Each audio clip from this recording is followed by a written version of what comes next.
Sabi ni Thomas Sowell, much of the social history of the Western world over the past 3 decades has been a history of replacing what worked with what sounded good. Shockingly true. And it's now happening here sa Pilipinas. They are being copied.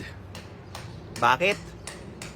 Sa advent ng social media na kung saan virtue or white knights yung mga nagbe-virtue signaling sa social media, telling people what to do, kahit na hindi naman nila alam kung ano yung kapalit nung gusto nilang mangyari, kahit na maganda lang pakinggan, lalo na sa papel. Kasi ang panlaban nila, pag hindi mo sila sinunod, is the phobia na meron ka. Like for example, LGBT. Pag di mo sila sinunod, homophobic ka. Kahit na, like for example, kay Ricky Reyes at Rena Salud, that they are an actual OG LGBT with a respective record kesa doon sa mga reklamador na OG na LGBT ngayon. 'Di ba?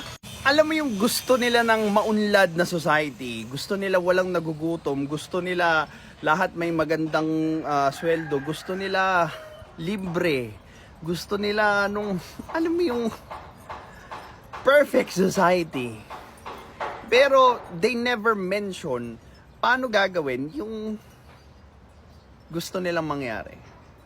Ang madalas nilang ipapoy, trabaho ng gobyerno yan, trabaho ng ibang tao yan. Kaya nga namin sila binabayaran ng tax namin kasi para magtrabaho sila. O diba, that's entitlement. Napakalaking entitlement galing sa mga grupo, individual, influencers na nagsasabi ng mga bagay na gusto nila. Pero they never have any idea kung ano talaga yung totoong kapalit ng gusto nila. Ginagawa lang nila yon because gusto nilang mag-appear as virtuous, malinis, kahapit-hapitagan, white knight sa social media. Ay, bentang-benta naman sa mahihirap.